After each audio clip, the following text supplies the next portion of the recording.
Certaines marques de motos sont conçues pour durer, mais même les légendes peuvent s'effondrer. En 2025, certains des plus grands noms du monde de la moto sont au bord de la faillite. Des cruisers emblématiques aux sportifs historiques, ces marques luttent pour leur survie et les raisons de leur déclin pourraient vous surprendre. Numéro 5, Harley-Davidson, l'icône américaine en soins palliatifs. Harley-Davidson n'est pas une moto comme les autres, c'est une légende américaine. Mais en cette année 2025, cette légende commence à ressembler à un fantôme. Pendant des générations, Harley-Davidson a été synonyme de liberté, de rébellion et de grands espaces. Pourtant, aujourd'hui, la marque emblématique, qui dominait jadis le paysage américain, peine à s'adapter à son époque. Et les raisons sont aussi complexes qu'inquiétantes. L'un des problèmes majeurs qui affecte Harley-Davidson aujourd'hui est le prix. L'époque des Harley abordables et accessibles est révolue. Les modèles qui symbolisaient autrefois le rêve des classes populaires de rouler vers le soleil couchant affichent désormais des prix exorbitants qui relèvent davantage de la trahison que de l'ambition. Prenons l'exemple de la Fat Bob 114. Son prix de base est de 13 000 $, mais une fois les frais de transport, les marges du concessionnaire et les options nécessaires ajoutées, le prix final peut facilement dépasser 17 000 $. Et il ne s'agit là que du modèle d'entrée de gamme. Les modèles de tourisme haut de gamme de Harley-Davidson, comme la Road Glide CVO, la Street Glide CVO et l'Ultra Limited, dépassent régulièrement les 40 000 $. Ces motos, autrefois considérées comme les reines du voyage au long cours, sont désormais hors de portée du motard moyen.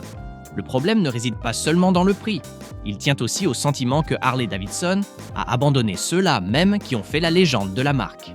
Alors que les autres constructeurs innovent sans cesse, Harley-Davidson reste figé dans le passé. La marque continue de s'appuyer fortement sur son moteur Milwaukee 8, un bicylindre en V refroidi par air qui, bien qu'indéniablement classique, n'a pas bénéficié d'améliorations significatives depuis des années. Pendant ce temps, des concurrents comme Indian et Honda ont adopté des moteurs à refroidissement liquide, des modes de conduite, des affichages numériques et des systèmes de sécurité de pointe. La différence est flagrante lorsqu'on compare la gamme Harley à celle des autres grandes marques. Tandis qu'Indian propose des modèles comme la Scoot dotée de performances modernes et que Honda intègre des innovations technologiques de pointe à la Goldwing, Harley-Davidson reste fidèle à ses instruments classiques et à un grondement nostalgique. La tentative de Harley-Davidson de percer le marché des motos électriques avec la Livewire était censée marquer un tournant dans l'histoire de la marque. Malheureusement, ce fut un échec coûteux. Lancée à près de 30 000 $, la Livewire offrait une autonomie inférieure à 240 km, et de nombreux motards restèrent indifférents. La clientèle principale de Harley, les motards traditionnels d'âge mûr, n'a jamais constitué le marché idéal pour une moto électrique, et les jeunes motards étaient rebutés par son prix. L'échec commercial de la Livewire a contraint Harley-Davidson à en faire une marque à part entière, se désolidarisant ainsi de l'innovation même qui, elle en espérait, insufflerait un nouveau souffle à sa gamme. Le moteur Revolution Max, équipant des modèles comme la Pan America et la Sportster S, était prometteur. Mais au lieu de moderniser l'ensemble de la gamme avec ce moteur, Harley-Davidson a laissé ses motos isolées, entourées d'une flotte vieillissante encore attachée à ses traditions. L'un des signes les plus révélateurs de cette évolution se manifeste sur le marché de l'occasion. On trouve des Road Glide de 2015 avec moins de 32 000 km au compteur pour environ 15 000 $, offrant des sensations quasi identiques à celles du modèle actuel. Pourquoi débourser 40 000 $ pour une moto neuve quand un modèle légèrement plus ancien propose la même esthétique et les mêmes sensations ? Malgré les signaux clairs du marché, Harley-Davidson reste obstinément attaché à son héritage. Le marketing de la marque met toujours l'accent sur l'esprit rebelle des années 1960 et 1970, mais ce discours paraît de plus en plus anachronique en 2025. Les jeunes motards veulent des motos qui s'adaptent à leur mode de vie, et non l'inverse. Des marques comme Yamaha et Honda l'ont bien compris et proposent des cruisers qui allient tradition et modernité. Même Indian a réussi à se moderniser sans renier ses racines. À l'inverse, l'attachement de Harley-Davidson à la tradition est devenu un handicap. La marque n'est plus la reine incontestée de la route, mais plutôt un vestige d'une époque révolue. Sa clientèle principale vieillit et se réduit comme peau de chagrin. Si Harley-Davidson ne s'adapte pas rapidement, elle risque de devenir une marque de niche, s'adressant à un groupe de puristes de plus en plus restreint, au lieu de dominer le marché comme elle l'a fait autrefois.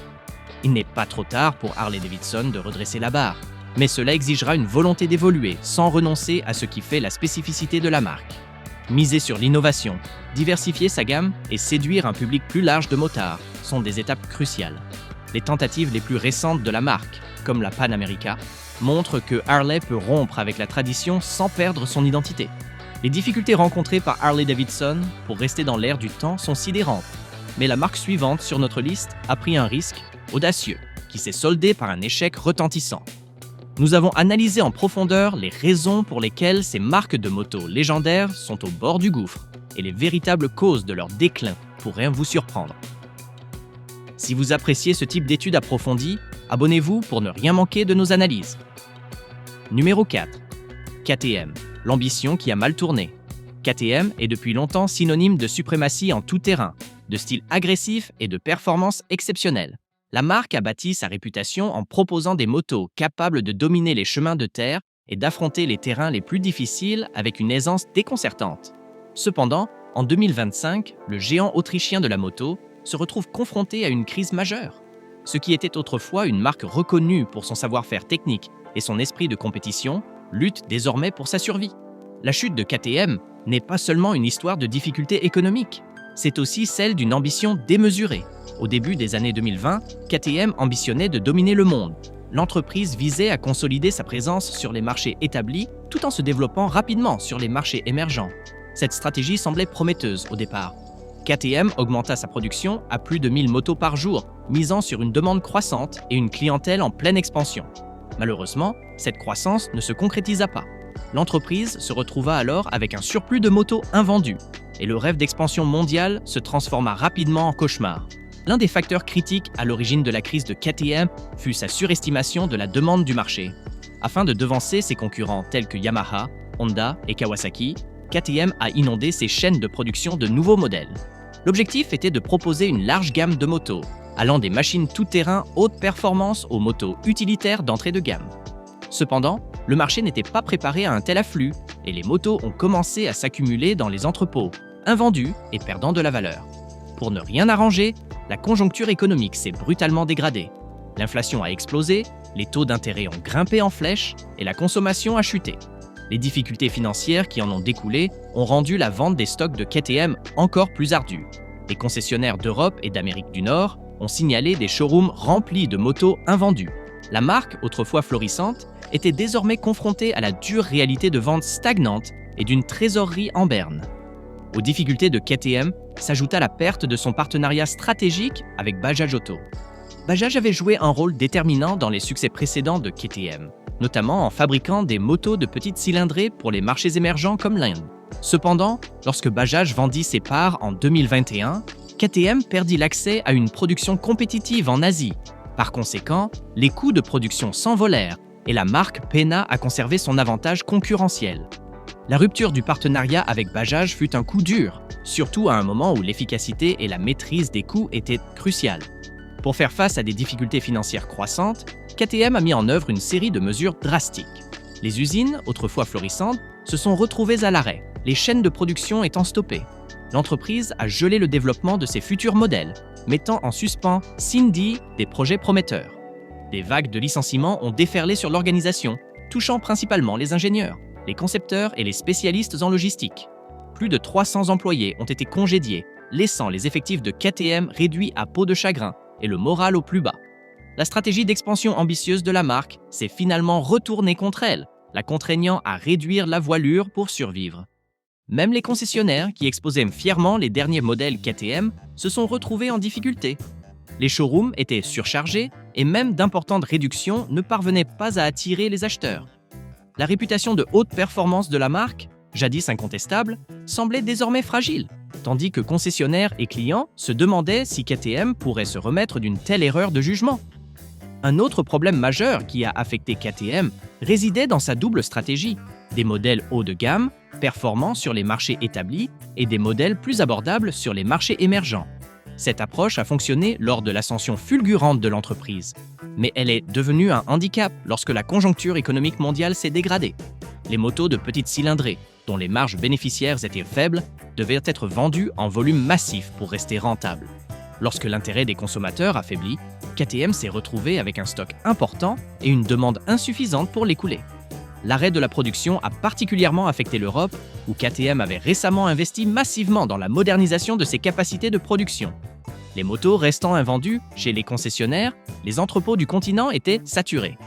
Les concessionnaires se sont trouvés face à un dilemme: conserver les motos en espérant une reprise ou les brader. La plupart ont opté pour la seconde solution, mais même les modèles soldés n'ont pas suscité l'intérêt habituel. La stratégie d'expansion agressive de KTM semblait prometteuse sur le papier, mais manquait de la flexibilité nécessaire pour s'adapter à l'évolution du marché.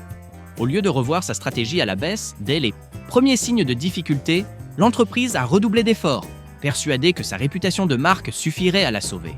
Malheureusement, ce pari s'est avéré perdant. L'accent mis par la marque sur une production élevée l'a rendu vulnérable lorsque la demande s'est effondrée. La stratégie agressive de KTM était peut-être excessive et trop rapide, mais la chute de la marque suivante n'était pas seulement due à un manque d'adaptation. C'était une erreur de stratégie de marque qui a laissé les motards avec un sentiment de trahison. Numéro 3, Indian Motorcycle, la marque qui a perdu son identité. Indian Motorcycle a opéré un retour spectaculaire, insufflant avec elle l'esprit robuste des motos américaines classiques. Sous l'égide de Polaris Industries, Indian a été ressuscité de justesse et transformé en une marque incarnant à nouveau l'essence même de son héritage et de sa puissance. Les motos arboraient un look audacieux, offraient des sensations de conduite exceptionnelles et conservaient un caractère rétro qui rappelait aux passionnés les machines légendaires qui dominaient autrefois les routes. Pendant un temps, il semblait qu'Indian était non seulement de retour, mais plus performante que jamais. La renaissance d'Indian sous l'égide de Polaris fut tout simplement remarquable. Après des décennies de difficultés à trouver sa place sur le marché moderne de la moto, Indian a fait un retour fracassant avec des modèles qui capturaient l'esprit du motocyclisme américain classique, tout en y insufflant juste ce qu'il faut de modernité pour rester dans l'air du temps. Les Indian Chief, Scoot et Roadmaster sont devenus synonymes de performance et d'élégance, offrant une alternative à la domination de longue date de Harley-Davidson. L'alliance d'un style rétro et d'une ingénierie innovante a séduit aussi bien les motards de longue date qu'une clientèle plus jeune en quête d'un morceau d'histoire, allié à des performances modernes. Cependant, alors que la dynamique était en marche, une décision unique a ébranlé toute la marque, déclenchant une controverse qui allait finalement nuire à la fidélité de la clientèle d'Indian. En 2023, l'entreprise a annoncé un changement majeur dans sa stratégie de marque. La décision de retirer le logo emblématique de la coiffe amérindienne de ses motos, de ses supports promotionnels et de son image de marque officielle a suscité une vive réaction. Pour de nombreux motards Indian passionnés, ce logo était bien plus qu'un simple symbole. Il représentait un lien profond avec le riche passé et l'importance culturelle de la marque. La réaction fut immédiate et virulente. Forums en ligne, réseaux sociaux et communautés de motards furent inondés de messages indignés. Certains motards accusèrent Indian de céder aux pressions de la direction et d'effacer un élément essentiel de son identité. Les clients fidèles, qui avaient soutenu Indian dans les bons comme dans les mauvais moments, se sentirent trahis. Pour eux, le logo était un lien avec le passé, un clin d'œil aux origines de la marque. Le choix de le remplacer par un emblème plus moderne et minimaliste semblait davantage une tentative d'assainir l'image de la marque que de préserver son essence.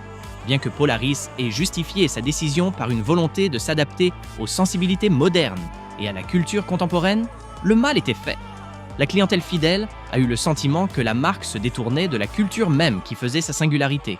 En conséquence, Indian a constaté une baisse notable de l'enthousiasme de ses plus fervents adeptes.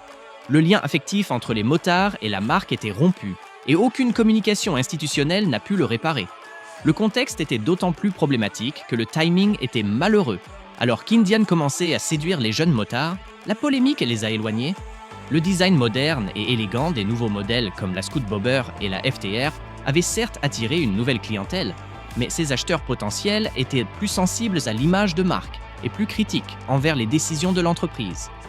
Au lieu d'être séduits par l'héritage de la marque, ils se sont méfiés d'une entreprise qui semblait avoir perdu confiance en son identité. La décision de changer le logo a non seulement aliéné les fidèles de longue date, mais n'a pas non plus su séduire les nouveaux motards. Si les modèles Scoot et Chief ont continué à bien se vendre, le sentiment d'appartenance à une communauté et l'identité qu'Indian avait bâtie au fil des ans ont été fortement ébranlés.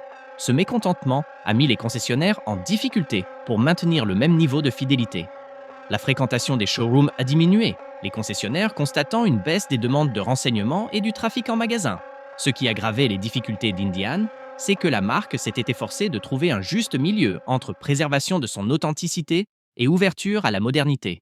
Tandis que Harley-Davidson restait fidèle à son identité classique, Indian avait tenté d'allier le charme d'antan à des performances contemporaines.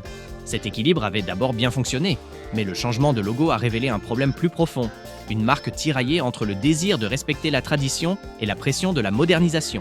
Les concessionnaires, à travers le pays, ont commencé à en ressentir les effets. La réputation d'Indian en matière de qualité de ses motos est restée intacte, mais le lien affectif était indéniablement affaibli. Les motards qui arboraient fièrement l'emblème de la coiffe sur leurs réservoirs et leurs équipements se demandaient désormais si la marque incarnait encore le même esprit. Certains concessionnaires ont constaté que leurs clients fidèles, notamment les plus âgés, hésitaient à passer au nouveau modèle, dépourvu de ce symbole familier. La controverse a également eu des répercussions sur la stratégie de marque d'Indian. Les campagnes marketing sont devenues plus prudentes, évitant toute référence à l'héritage culturel de la marque. Cela n'a fait que renforcer l'impression qu'Indian reniait ses racines. Même si les motos continuaient d'impressionner par leur performance fiable et leur robustesse, l'image de la marque avait subi un coup dur qui ne serait pas facile à réparer. La crise d'identité d'Indian est peut-être choquante, mais la marque suivante sur notre liste ne s'est pas simplement éteinte discrètement. Elle a complètement disparu sans combattre. Numéro 2. Mitsubishi Motorcycle. Une sortie silencieuse. Certaines marques disparaissent brutalement. Mitsubishi Motorcycle s'est tout simplement évanoui. Mais comment l'un des géants industriels japonais a-t-il pu abandonner discrètement le monde de la moto ? Mitsubishi Motorcycle avait jadis le potentiel de devenir un acteur majeur de l'industrie motocycliste. Durant le boom économique de l'après-guerre, dans les années 1950 et 1960, Mitsubishi a développé des petites motos et des scooters robustes et fiables, qui ont connu un grand succès au Japon. Le Silver Pigeon en est un parfait exemple, un scooter pratique et économique qui symbolisait l'engagement de l'entreprise à construire des véhicules utilitaires et abordables. Conçus pour résister à un usage quotidien, ces engins ont séduit aussi bien les navetteurs que les livreurs. La puissance industrielle de Mitsubishi et sa réputation d'excellence en matière de conception robuste ont permis à la marque de se positionner avantageusement face aux autres constructeurs japonais. Pendant un bref instant, Mitsubishi semblait en passe de rivaliser avec les géants de la moto tels que Honda, Yamaha et Suzuki. L'entreprise disposait de la puissance industrielle, d'un vaste réseau de distribution et de l'ambition d'étendre sa présence sur le marché, en pleine croissance de la moto. Mais malgré ce départ prometteur, Mitsubishi n'est jamais parvenu à s'imposer durablement dans le monde du deux roues. Alors que la concurrence s'intensifiait sur le marché de la moto dans les années 1970, Mitsubishi se recentra entièrement sur l'automobile. Tandis que Honda innovait avec les moteurs de la série CB et que Yamaha investissait dans les technologies de pointe, Mitsubishi se retirait discrètement de la production de motos. L'entreprise privilégiait sa division automobile, où elle entrevoyait un plus grand potentiel de croissance et de rentabilité à long terme. Cette décision stratégique relégua progressivement la production de motos au second plan. Le retrait de Mitsubishi du marché de la moto ne s'est fait ni en grande pompe ni officiellement. L'entreprise a simplement cessé la production de nouveaux modèles, réduit ses efforts marketing et laissé sa division moto sombrer dans l'oubli. Au début des années 1980, Mitsubishi Motorcycles avait discrètement disparu, sans bruit ni reconnaissance de la part de la société elle-même. Pour de nombreux passionnés, c'était comme si Mitsubishi avait tout simplement oublié sa gamme de motos, autrefois si prometteuse. Ces dernières années, des rumeurs sporadiques ont laissé entendre que Mitsubishi pourrait faire son retour sur le marché de la moto. Avec la popularité croissante des véhicules électriques, certains ont spéculé que Mitsubishi pourrait tirer parti de son expertise dans ce domaine pour développer une nouvelle gamme de motos électriques. Dépôts de brevets, esquisses conceptuelles et discussions informelles au sein de l'industrie ont suggéré un possible retour. Cependant, en 2025, rien de concret n'a émergé. L'idée d'un retour de Mitsubishi sur le marché de la moto reste pour l'instant un simple espoir fugace et sans fondement. Alors que Mitsubishi se retirait progressivement du marché de la moto, d'autres marques japonaises comme Honda et Yamaha continuent d'innover et de consolider leur position mondiale.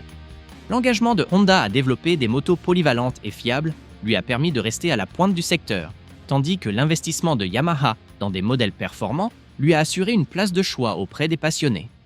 Face à l'évolution des attentes des consommateurs, le retrait discret de Mitsubishi a laissé un vide que ses concurrents se sont empressés de combler.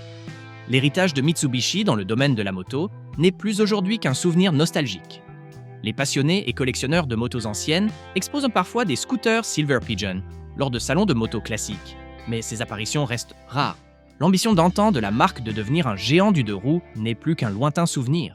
Aucun projet de retour n'est prévu, Et même si Mitsubishi décidait de revenir sur le marché, la tâche s'annonce ardue pour regagner sa place dans un environnement ultra concurrentiel. Le plus remarquable dans le retrait de Mitsubishi du marché de la moto, c'est sa discrétion. Contrairement aux marques qui s'effondrent sous le poids d'une mauvaise gestion financière ou d'un scandale, le départ de Mitsubishi s'est fait en douceur, presque inaperçu. Pas de crise financière majeure, ni de polémique publique, juste un déclin progressif, l'entreprise ayant réorienté ses ressources et son activité entièrement vers la production automobile. Alors que certaines marques de motos laissent derrière elles des communautés de fans passionnés qui perpétuent leur héritage, Mitsubishi Motorcycle n'a pas suscité une telle fidélité. En revanche, le souvenir de ces petites motos et scooters perdure, suscitant un intérêt de niche chez les collectionneurs et les amateurs, de modèles anciens qui se souviennent de la brève incursion de la marque dans le monde de la moto. D'une certaine manière, le retrait discret de Mitsubishi du marché de la moto reflète l'approche pragmatique de la marque, privilégier la stabilité à l'incertitude de ce marché. Aujourd'hui, Mitsubishi Motorcycles n'est plus qu'un souvenir fragmentaire, de vieilles publicités, des logos délavés et quelques rares Silver Pigeon qui roulent encore grâce à une restauration méticuleuse. Contrairement à d'autres marques qui se battent jusqu'au bout, Mitsubishi a choisi de se retirer discrètement, laissant son héritage motocycliste sombrer dans l'oubli. Alors que l'industrie de la moto évolue vers l'électrique et de nouvelles références en matière de performance, le rêve autrefois prometteur de Mitsubishi de devenir un leader du secteur semble plus lointain que jamais. Le retrait discret de Mitsubishi est peut-être décevant, mais la chute de la marque suivante est encore plus déchirante. C'est un effondrement au ralenti que personne ne semble pouvoir arrêter. Numéro 1. Moto Guzzi, un héritage qui s'estompe. Moto Guzzi fabrique des motos depuis plus d'un siècle, s'imposant comme l'une des marques italiennes les plus emblématiques au monde. Depuis les rives du lac de Comme, la marque perpétue une tradition d'excellence artisanale et de poésie mécanique, avec des motos qui incarnent un mélange unique d'héritage et de charme robuste. Pourtant, en 2025, ce nom légendaire est en train de disparaître. Qu'est-ce qui a mal tourné pour Moto Guzzi et pourquoi est-elle au bord de l'extinction ? Le moteur bicylindre en V transversale était autrefois vénéré pour sa conception unique et sa puissance robuste. Pourtant, malgré les progrès technologiques dans le domaine de la moto, Guzzi est resté fermement ancré dans le passé. Malgré quelques tentatives de modernisation, comme l'ajout d'une injection de carburant plus performante et d'aides électroniques minimales, la conception de base du moteur n'a pas évolué de manière significative depuis les années 1970. Un problème majeur auquel Moto Guzzi est confronté n'est pas seulement le manque d'innovation, mais aussi son manque de présence sur le marché. La marque, propriété du groupe Piaggio, se trouve éclipsée par des marques sœurs plus performantes commercialement, comme Vespa et Aprilia. Tandis que Vespa continue de dominer le segment des scooters et qu'Aprilia excelle dans le domaine des motos sportives, l'identité de Moto Guzzi, en tant que marque de cruiser et de motos de tourisme classique, peine à séduire les jeunes générations. L'un des signes les plus prometteurs du renouveau de Moto Guzzi a été l'introduction de la V100 Mandello, une interprétation moderne de la formule classique de la marque. La V100 Mandello est équipée d'un moteur bicylindre en V de 140 cm3 refroidi par liquide, développant environ 115 chevaux et un couple de 103 Nm d'end. Elle dispose également de technologies modernes telles qu'une centrale inertielle à 6 axes, des modes de conduite et un système de freinage anti-blocage en virage. Avec un poids d'environ 235 kg, la moto offre une conduite à la fois agile et robuste, une rupture significative avec les modèles Guzzi traditionnellement plus lourds. Malgré ce bond technologique, la V100 Mandello ne peut à elle seule sauver la marque. La production reste extrêmement faible, Moto Guzzi fabriquant moins de 10 000 unités par an, un contraste saisissant avec la production florissante de concurrents comme Ducati et BMW, qui produisent des centaines de milliers de motos annuellement. De ce fait, la présence de Moto Guzzi sur la scène internationale s'est réduite à un cercle restreint d'amateurs passionnés, la marque étant rarement aperçue en dehors de ces cercles restreints. Les défis auxquels Moto Guzzi est confrontée ne se limitent pas à l'innovation et à la production. La marque peine également à séduire les jeunes motards, généralement en quête de motos modernes, légères et technologiquement avancées. La gamme Moto Guzzi, dominée par des cruisers et des routières au style rétro, ne parvient pas à rivaliser avec le dynamisme de marques, comme Triumph, qui allie avec brio esthétique classique et ingénierie contemporaine. Cette incapacité à attirer une nouvelle génération de motards est l'une des principales causes du déclin de Guzzi, ce qui ne fait qu'aggraver les difficultés de la marque. C'est l'impression que Moto Guzzi est figé dans le temps. Si certaines marques ont su capitaliser sur la nostalgie sans sacrifier les fonctionnalités modernes, la gamme Guzzi donne trop souvent l'impression d'être un retour en arrière. Les cadrans analogiques simplistes, les aides électroniques minimalistes et le style classique peuvent plaire aux puristes, mais ils ne suffisent pas à séduire les motards habitués aux interfaces numériques sophistiquées et aux modes de conduite personnalisables. De plus, le réseau de concessionnaires Moto Guzzi reste clairsemé comparé à celui de ses principaux concurrents, ce qui complique la tâche des acheteurs potentiels pour trouver, essayer ou faire entretenir ces motos. Sur des marchés importants comme les États-Unis, où la culture cruiser est toujours bien ancrée, la disponibilité limitée des Guzzi et leur réputation vieillissante rendent difficile la concurrence avec Harley-Davidson ou Indian. Même en Italie, son pays d'origine, Guzzi doit faire face à une forte concurrence de la part de Ducati avec sa gamme Scrambler et de Triumph avec sa série Bonneville, qui offrent à la fois un charme rétro et des performances modernes.